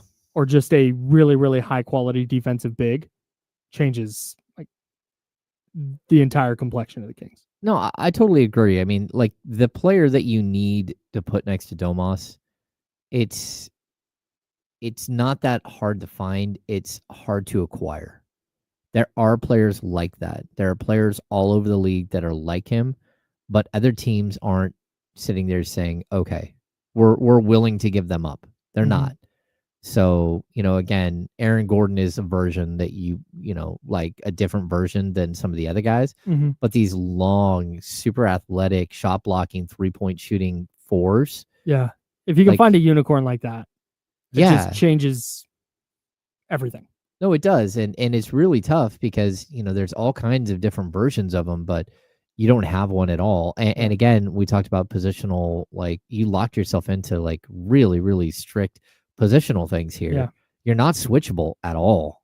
Like you had a couple of 6'3" guards, a 6'6" small forward, a 6'8" power forward. Yeah. You're not switchable. Not even a little bit. No, like there's nothing you can do if you're a coach when that's the limitation. So One Take Fades jumped in the chatty house and said, I'm getting cooked for this on Facebook. And he wants to also get cooked for it on the radio, apparently. okay. Here we go. Here's his trade idea. Kings receive Amen Thompson, Tari Eason, Jabari Smith, and Jock Landale. The Rockets receive De'Aaron Fox, Trey Lyles, Kevin Huerter, and Colby Jones. $62 million in contracts to match. Okay.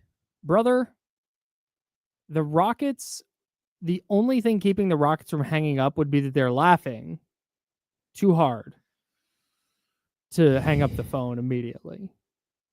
Yeah, they're not giving up Jock Landale. Hey. You gotta give up more if you want Jock. No, man, that feels to me like hey, what if the Kings got rid of some of their not good players and De'Aaron Fox and traded them for the Rockets' good players? Okay, so look, if I'm the Kings, I'm only calling the Rockets. That's it. Like I have a mandate hiding, and there's only if you're going to press that button, which I'm not saying they should press that button. But if you're going to trade De'Aaron Fox, he did like I heard he did build a home in Houston this year. I'm looking at the Rockets. I'm calling the Rockets, and I'm saying, what's your best offer? Now, the Rockets at this point, they have no reason to trade anybody. Yeah. But they're going to look at De'Aaron Fox in a different way. They're going to look at him as a Houston kid. They're going to look at him as sort of the point guard that can take them to the next, that can carry through with this group. Yeah. And, they've got young players that you as a Kings like front office, you should be drooling over like what their young players look like. And can you get 2 or 3 of their young players for your one star? Right. And so, yeah, I'm starting with Jalen Green. I'm starting with Jabari Smith Jr. I'm starting with Tari Eason. Mm-hmm. Like that would be my first question. Can you get that for De'Aaron Fox? I just don't think you're getting all three of those guys. Well, maybe not, but like if I'm Amin Thompson, Tari Eason, and Jabari Smith. No, I'm not getting. You're not getting Amin Thompson And Jock Landale. Yeah, and Jock Landale. Are you kidding me, Jock Landale? No, but if you can make a package of players that make sense to them, like that's where I would call. Like I don't think there's another team in the league I would even call outside of them. Like if I'm going to trade Fox. And I'm not saying I'm trading him. That's the team that has the young players that you could build around that aren't so young. They're all, a couple of years into the league where they're starting to establish who and what they are in the league. You put them around the other pieces and you might be able to find something. But to be totally honest, while we're doing the will they, won't they trade De'Aaron Fox thing, it might not be their choice. At the rate this is going, well, I mean, he's under contract for a year and a half. So no, understood. I mean, it's one thing but to if have he an kicks agent. The door down on the front office and says, "I'm out." Yeah. What are you gonna do? Well, I mean, you trade him, but right. I'm not taking a list. Sure. When you're looking at a player that's approaching like his I'm extension. No, I'm not even talking about who they trade him to or what what. You just say I'm not saying they should, and I'm just saying they might not have a choice. Oh no, I agree with you. That's where I'm. Oh no, we're getting closer and closer to that moment. It's what we've been warning. Like there's giant red flashing lights all around this team. Been saying it for months. Like, all right, this is where we're headed. This is where we're headed. But like, if you're gonna try to salvage something, that's the team I talk to first and foremost, and I don't let them off the phone until I got a deal done. They just have too much young talent. Yeah. Like, I mean, again, if you can get two pieces that fit and a young, versatile forward off the bench, okay. And the thing is, they have enough players that they can probably do it. They can withstand. Yeah. They can make a huge trade and also still be really freaking good. Of course. Well, no, and still have a ton of young talent. I don't know that. Again, the Rockets have said, like, to this point, we're not making any moves. This is our team. Which is understandable. Yeah, it is, because they're very good. But if a player of De'Aaron Fox's quality gets floated. Yeah. Well, if that happens, especially at 20, he just turned 27 like 2 days ago. Yeah, it's one of those players that you look at and say, okay, how do we acquire them? And a lot of the guys that are in Houston are still part of the Daryl Morey tree. And the Daryl Morey tree is very, very specific. If you're going to trade, you're going to trade for a star. And sometimes that costs you a lot to go get a star, but that's what you're trading for. You're going to get of course. a star. And I mean, they all star hunt. That's what they do. Yep. And Fox is a star. And so I could see them taking pieces that they like, maybe one that they could even love, but going, okay. But yeah, if they reach a point where they go, hey, we need a star to get us over the top. We're repetitive at this position and this position, and we think we can get better by maybe getting rid of two of these guys, but bringing in this guy, and we think that's going to make us better. Yep. Yeah. I don't know if they're there yet, but I'm with you. That's one of the first calls I'm making. Let's quickly get out to the Elk Grove Kia talk line, 916-909-1320, 916-909-1320. Don, you're on the Insiders. What's up? My guys, this is Big E tapping in with you. Hey, what's up, Big E? Merry Christmas. Only good vibes, so no Kings talk.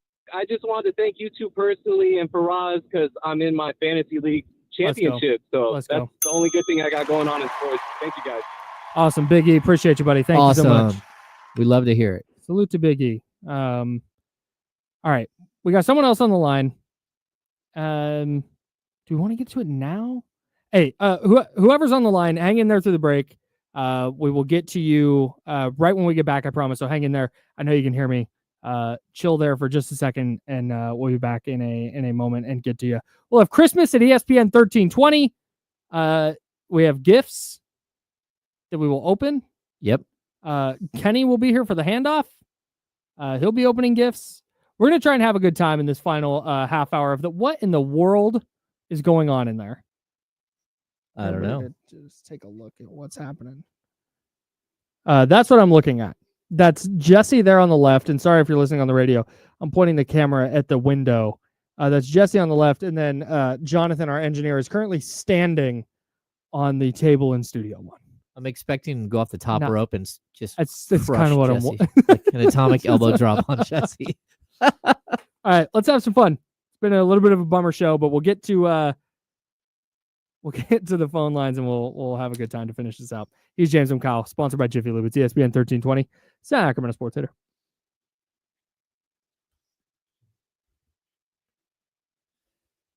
I'm gonna fire up this other computer.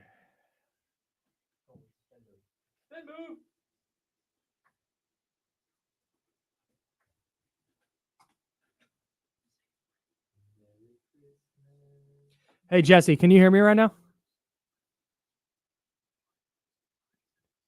Hang on, guys.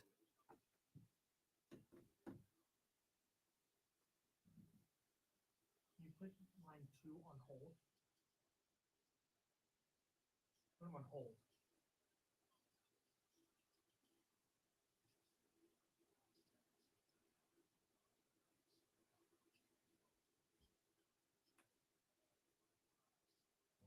Oh, welcome. Hell yeah.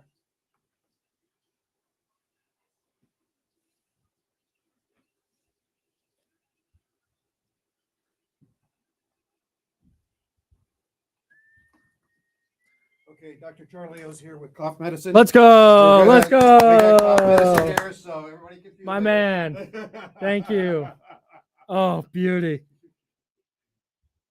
Thanks, Charlie. Change your life.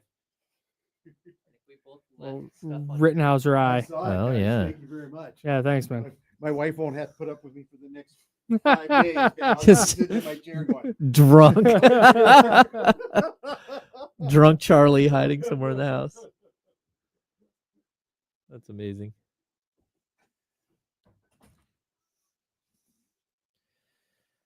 If I had had any food this morning, I would. Oh no, I lost our caller. Okay. If I'd had any food today, I'd just crack this open and take a little swig right now. But I think we did open one of these one time. yeah, on Dame's show last year. Oh, I had some out there. Oh, out in the wild. Out in the office space. Oh, you have tumblers on Karoshi's desk. Oh, I know. Oh, yeah, Did yeah. you get them already? Yeah. Okay. I got 3 of them. There's a 4th one that I don't know where it's at. Did you get the 2 that were on Karoshi's desk already? Yes, I got 2 on Karoshi's desk, and New Aaron had 1. And I can't remember who the 4th old-fashioned was. Oh, John. John. So either John or Did you check his desk? Damien didn't give me my glass back. Do you see one hiding?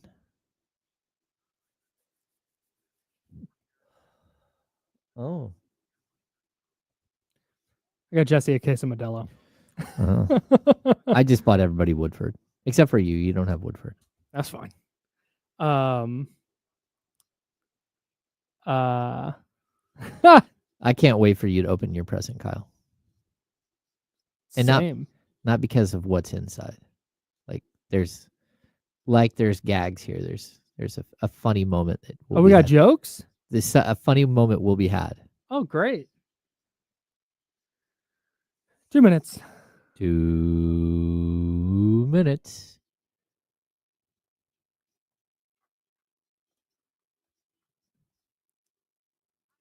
Hey, John Poles, that's crazy. I mean, yes, but wait, what? Wait, no. No, that's crazy.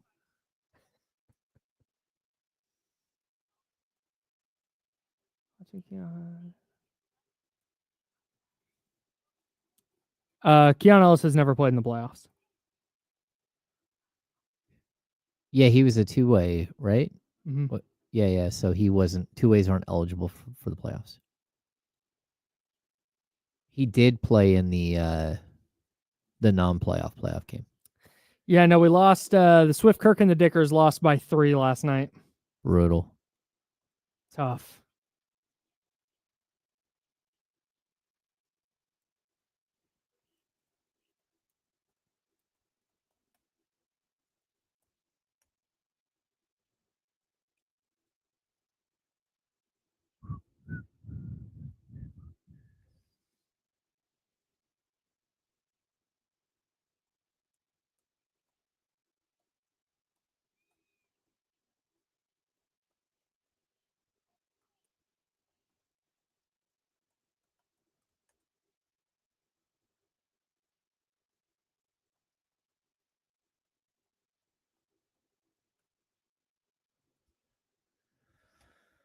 Oh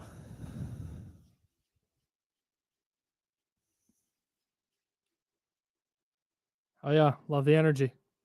I did not 15 see seconds. Charlie Woods hole-in-one yesterday. No, that's dope. All right, here we go.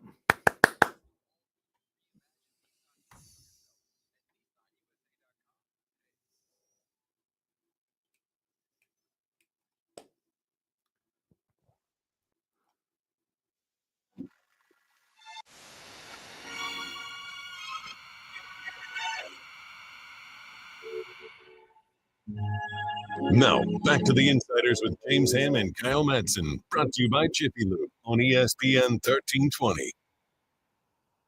A little Nat King Cole to take us into the holidays. There we go. Come on. This is the best. I bought this album on vinyl. I can't. I'm waking up early on Christmas morning just to fire up this song or this album. I was going to ask a snarky comment there, but I don't want to spoil Christmas gifts. Oh, okay. Great. You know what I'm saying? Totally. Salute to Nat King Cole. That is the Christmas song. Highly recommend it. Real quick so I use YouTube Music because I'm a weirdo. And on YouTube Music, it tells you how many times that song has been played on YouTube Music. Oh. So Rockin' Around the Christmas Tree by Brenda Lee, 214 million plays. Jingle Bell Rock by Bobby Helms, 354 million.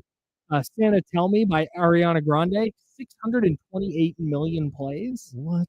That's this one. That's this one. This is 628 million plays.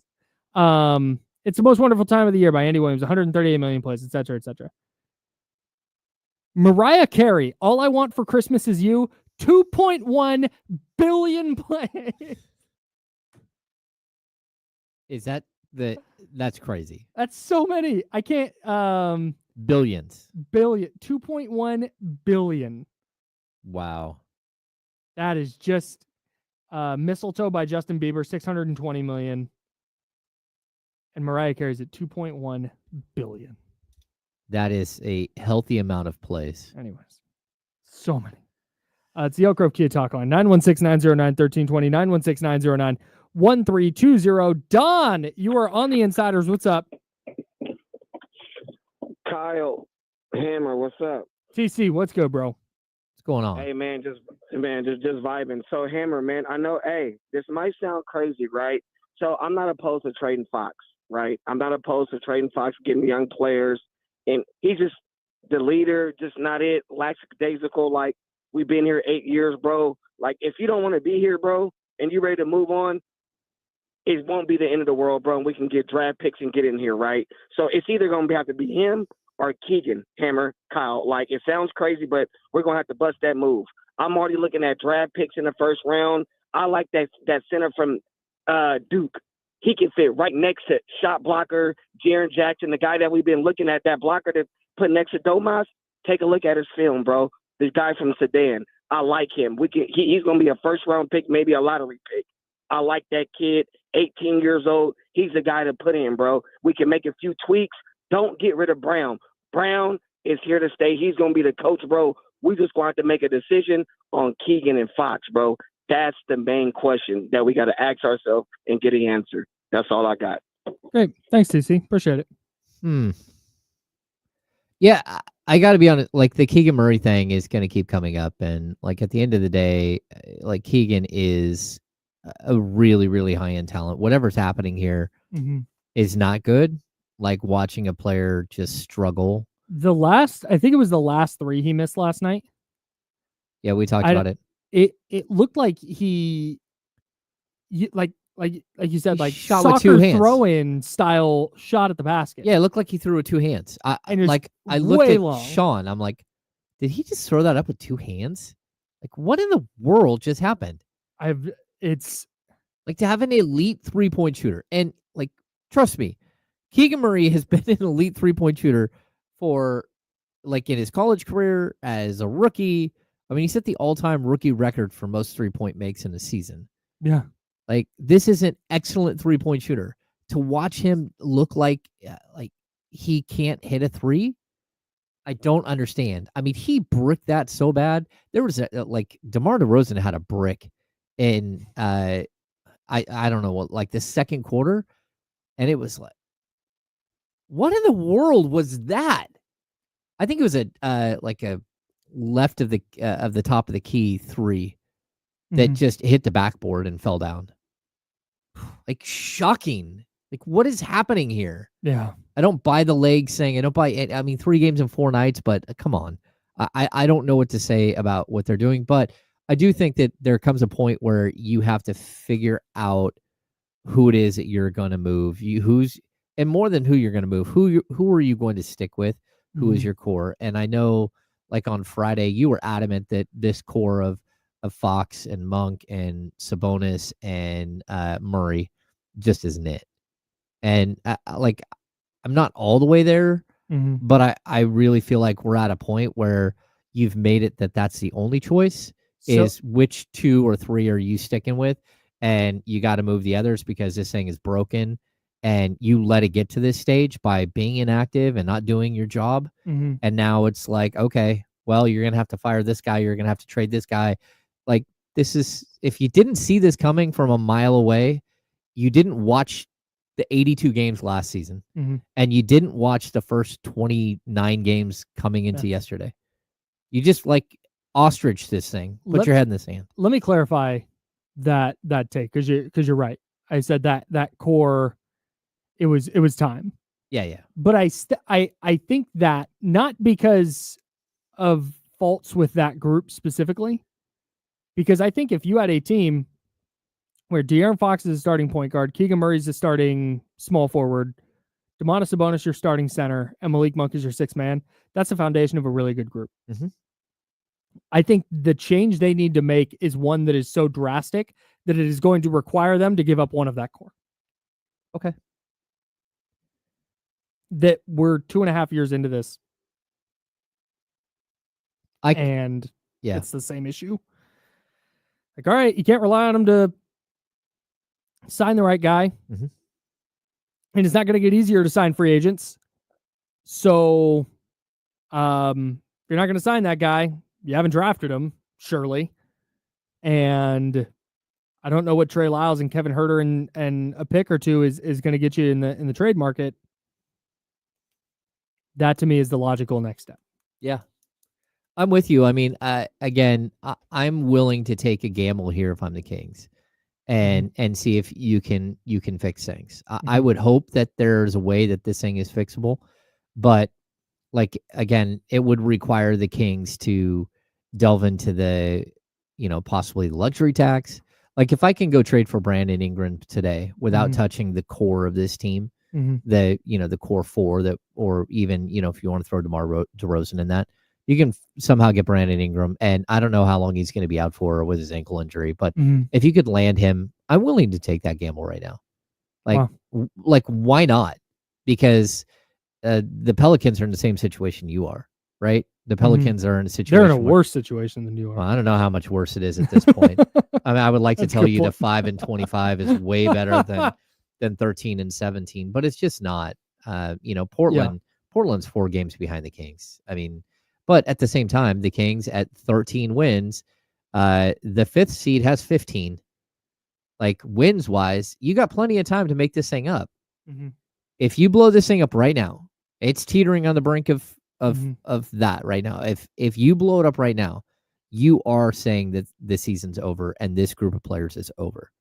I don't care whether you believe that when you push the button and you start firing people, but that's what's going to happen. Yep. Like, fans should be prepared for that. The chance of this thing just magically turning around, I just don't get it. Like, if you think that some reason that this trade, I mean, if you fire, let's say you fire a coach right now, you think Domantas Sabonis is just going to be better than what he already is? Right. He's going to be better than 21 points, 13 rebounds, and 6 assists? Yep. Like, there's no cap. I mean, we've kind of reached the ceiling. Yeah, I agree.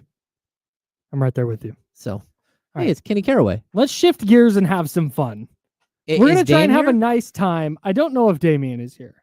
Is Damian here, Kenny? No, not yet? Okay, that's fine. If and when Damian gets here, we will get him into the studio. We have like 13 minutes left in the year. So it's a handoff. Wait, why are you look so upset by that? What you talking about? Let's have some fun. Ain't nothing fun today. Oh no, we're having fun. We're having a good time. No, there ain't nothing fun today. I'll have fun tomorrow. They're not gonna ruin my Christmas. I'll have fun 2 days from now. But there ain't nothing fun today. So do you don't want to open your Christmas present today? Present, you know what I mean? I'm always down to open a little present. That's what it's just been today. And that's why I was so angry at the Kings, because I was last night watching the Niners, and I'm keeping an eye on the Kings game, but I can't lock in, because I'm doing my Niners stuff. Yeah. And the Niners game ends, and I'm like, well, that sucked. But luckily, like, we've been known around. Like, we've known since the Buffalo game or the Green Bay game or the Seattle game. We know it's like week 11. This thing wasn't really going anywhere. Right. It was close, but I'm looking at them going, okay, well, they can pull away from Indiana. I got the echo. Yep, sorry, guys. And they did the opposite. And I thought the Niners game was disappointing, but at least the Niner game was like, yeah, all right, you know what? We're here. Yeah, this is what they are. You got some optimism going into next year. With the Kings, it's like, I mean, there's so many things to say. You guys have done a great job of saying it for the last 2 hours or so. Thank you. 45 minutes. Thank you. But there's so many things to say. A lot about. Where we'll start off with is this team has let the city down. They have just let this city down. That wanted so much for them this summer and coming into the season, that believed in them. They've let them down. And, pro athletes, they may not care about that. They may not be like, oh, sure, who cares? Like, you guys can't do what we do, or I don't read the paper out and do anything. But I speak for my people. I speak for my city. And I don't say it lightly. You know what I mean? I feel like I'm pretty protective of these athletes and these pro athletes. But it just is what it is, man. They've let the city down. And I can say that with their performance. But most importantly, yesterday, I can say that because they just look like they quit. That's what was disappointing about yesterday. It wasn't just all the same stuff that's been plaguing them all year. It was watching about 5 minutes left in the third quarter, just the steady watching the effort wane. It's like, and that's the thing, right? It's almost like a parent or something like that, right? Like, if you're not good enough, you're not good enough. Or if you mess up, we'll be mad, but it hurts, and it should hurt. And like I said, these guys, they may not care one bit. Sure. But it should hurt when we're just disappointed. Yeah. You just let us down. You know what I mean? With quitting, with, just not showing up. You just let us down. And that's not, I'm not even mad at the Kings. I'm not mad. I'm not angry. It's just, damn, man, you just let us down. That sucks. And you mentioned like as a parent with your kid or whatever, that's it. What, as a child, that's way worse. Like, that's way worse. It's just like, let me down. Yeah. As a human being, as a human being, you talk to anybody that you respect, and you do something wrong, and they be like, man, I'm just disappointed in you, man. I can't believe you did that. Yeah. Ain't even mad. They're not yelling at you. They're not cursing. They're not angry. I'm just disappointed. Yeah. And that's what we feel so far about the 2024, 2025 Kings. You guys, they just disappointed us, man. Yep. Yeah, the fans were booing early. They super early. Yeah, they should. Damian Barling's here. Damian, I was trying to have a good time, and Kenny said no. Kenny said no. He said no fun today. Well, I don't know about Kenny. I'm gonna have fun today. That's great. These jackasses aren't gonna ruin my day. That's right. They're gonna ruin my holiday. This guy. Oh, my holiday's gonna be fun. Today there's some things that need to be said. I'm gonna sit up here and kick and scream. Here's my thing with sports. How much should we care about YouTube today? Can I play some music? Yeah, absolutely. My thing with sports is always, I'm never gonna care more than they are. Like, if they don't care, I don't either. Sure. Y'all want to sit around and talk about this sorry ass basketball team for 4 hours? I'm happy to facilitate the conversation, but I will not care when they openly don't. That's fair. Yeah. And we saw that I'm yesterday. Shout out Tony Romo. Tony Romo taught me a life lesson after the Cowboys lost in the playoffs. He was like, if this is the worst thing that happens to me, I did all right. And it was like, you know what? If the starting quarterback for this football team doesn't care, why the hell do I? And I swear to you, I stopped giving a crap after that. Which time was that? 1, 2, 3, 4, 5. Which one? Which Rumble Fump? Which one? Sorry, how many Super Bowls have the 49ers won the last 20 years? Oh, wow. He's back. All right. I'm sorry. Are we going to pretend like the model franchise of the 80s is any good? Get out of here. Y'all going to leave Tony Romo alone. You're going to stop disrespecting Tony Romo to me. Hey, real quick. I want to open presents here in a second, but watching, I don't watch that much Tony Romo football or Tony Romo call games because he's on CBS and I'm usually watching a Fox thing. It is wild how much better he is at broadcasting than Tom Brady. Tom Brady sucks, dude. Tom Brady's terrible. That's not terrible. True. No, he's not. Okay, give me one thing of substance that Tom Brady has ever said. He's 13 games into his career. And he like, stinks. No, that's not true. No, he doesn't. He does. He does not stink. That's a bootleg, and then he's gonna roll out to the right. You got to see it better than that. That's a tough throw. It's a below average throw, KB. And man, he wants that one back. Thanks, Tom. Outside really of good stuff. Outside, and this is a big deal. Don't disrespect. But outside of predicting plays when they're at the line, what does Romo do? He has energy. He gives you context. Yeah, Tony's good at breaking down why plays are happening. Yes. Like Tony Romo's good. He digs into like his old playbooks. I just don't think Brady's done that yet. He just needs he's a rookie. I need insight. I don't need someone to tell me what happened in the play. And he'll be better next year. God, I hope so. He's not awful. Romo's good. I think Greg Olson's better. Greg Olson's way better. Yeah, Greg Olson's not way better than Tony Romo. I'm sorry. I think he's a little better than Tony Romo. He's way better than Tom Brady. Oh, I'm fine with that. Okay. Yeah. But how long has he been doing it? Like, that's my point. Like, Greg Olson's a vet. Tony Romo was good from the jump. He was, and that's the thing. That's not normal. Day one. He was put on the A broadcast day one, and it was great. Yeah. Like that. That's not how the game works. None of them can touch my boy Keith Talib. A throw, hit him between. Oh, Kenny, he caught it. God damn it, he caught it. That's Keith Talib. Keith Talib is incredible. Hey, look at, watch the homie critical field. Boom. Hey, That's dog. what I want. Hey, dog. That's what I I'm want. telling you. Look, dog. That dude, he didn't want none of that. I'm telling you, bro. For real, bro. For real.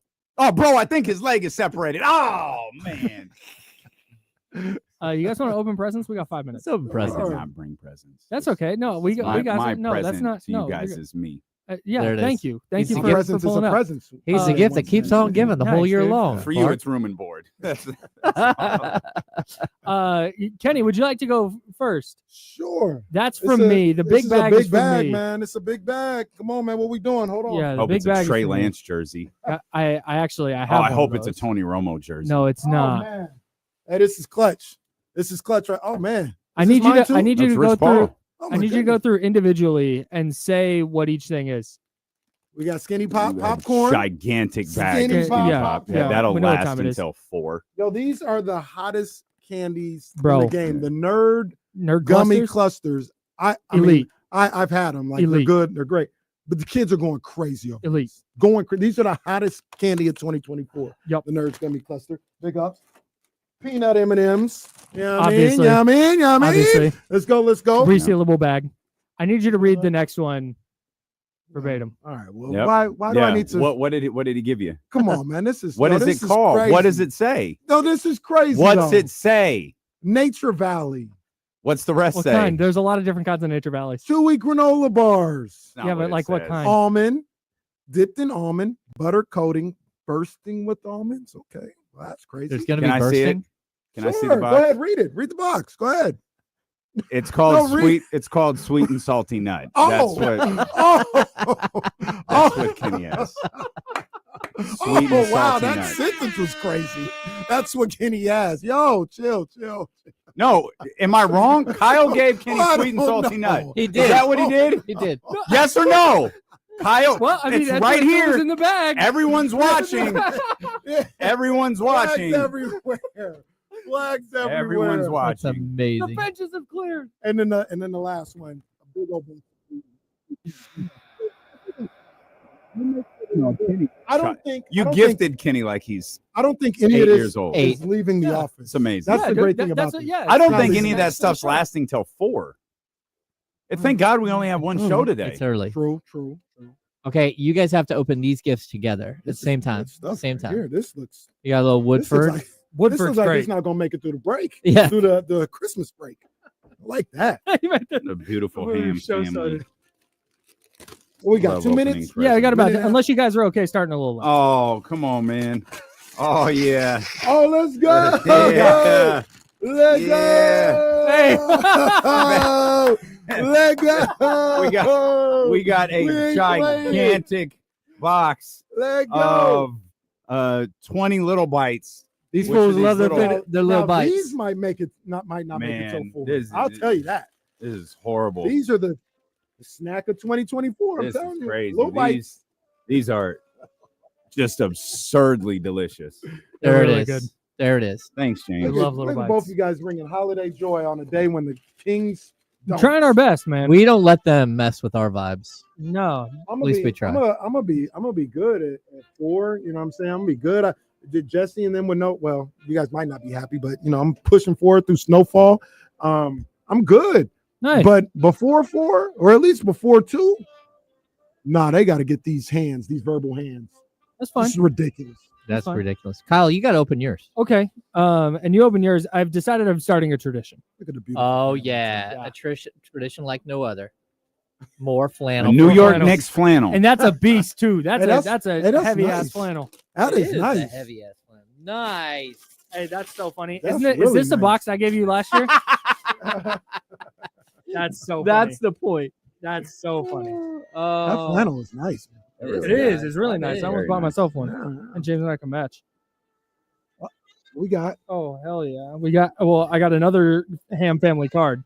Yep. Shout out Big to the time. family card. Beautiful. Oh, and then a family. little, This is a you know what special. time it is. A little bottle of Basil Hayden. It's Mm. a red wine. Oh, the cask red edition. aged red wine cask. Yeah, it's a little That's going to be special one. delicious. Yep. I'm cracking that open tonight. And the box that your family's been trying to get rid In of the bo- forever. Yeah, it's back in the family. I've Right. sent it back That's a to you. great bit. Right. That's a great bit. That's very good. That's a tremendous Right. bit. Can't wait. Well, this is delightful. Thank you for dropping in. Well, thank I you. appreciate you both. What do you guys got coming up? Well, apparently a cranky ass Kenny. I was just gonna put my feet up and have fun for the next 4 hours because, like We I can- said, I don't give a crap. They suck anymore. Yeah, it's a They fun. stink. I'm gonna go answer phones for Gavin. That's what I'm gonna do. Oh, Wake up call 106.5. What would you like to talk about? I ain't gonna talk about this sorry ass basketball team for another 5 years. This team sucks. Lock in, D'Lo and Casey coming up. Oh, we're the insiders. That's James Ham. I'm Kyle Madsen.